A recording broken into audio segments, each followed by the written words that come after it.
আসসালামু আলাইকুম। আবার একটা রিবন্ডিং নিয়ে আসলাম। এই চুলটা কিন্তু আমি আগে একবার করছি, মাঝখানে মনে হয় একটু কম টাকা পেয়ে অন্য জায়গাতে করছি।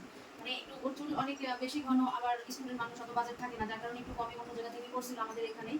তো চুলটা ভালো হয় নাই, মানে অল্প দিনে রিবন্ডিংটা চলে গেছে। তো আবারও আসছে আমার কাছে। আমি ২ বছর আগে করছিলাম এই চুলটা, আজকে আবার করবো। আর এই যে নিচের দিকে মোটামুটি স্ট্রেট আছে, বাট এটা চুলটা একটু ড্যামেজ হয়ে গেছে, আর উপরে নিট চলে আসছে।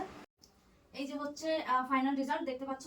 আমরা কিন্তু এটা কমপ্লিট করছি, তবে অনেক কষ্ট হয়ে গেছে চুলটা করতে। মানে এত মোটা চুল, সাধারণত আমরা আধা ঘন্টা 1 ঘন্টার ভিতরে চুলের প্রসেসিং কমপ্লিট হয়ে যায়, আমরা ধুয়ে এটাকে স্ট্রেট করা শুরু করি। বাট এই চুলটায় মানে কি বলবো, র্যাপিং করে রাখার পরেও হচ্ছে 2.5 ঘন্টা প্লাস লাগলো শুধু চুলের প্রসেসিং কমপ্লিট হইতে। টানতে লাগছে আরো 2-3 ঘন্টা। মানে অনেক আপুরা বলে যে আমার চুল অনেক কম, আসলে দেখতে চুল কম হইলেও স্ট্রেট করতে যে কতটা কষ্ট এটা যে করবে সেই বুঝবে। স্ট্রেটের জন্য এগুলো অনেক বেশি চুল দেখতে পাচ্ছ, বাট রেজাল্টটা অনেক সুন্দর আসছে উপরে নিচে। আর এদিকে একটা চুল দেখো, এই আপুর থেকে এই চুলটা মানে 3 ঘন্টা পরে আসছে, তারপরও তার চুল মানে ফুল প্রসেসিং হয়ে আমরা লাস্টের যে ক্রিমটা সেটা দিয়ে দিছি। মানে এই চুল টানতে টানতে এই চুলের পুরো প্রসেসিং হয়ে গেছে।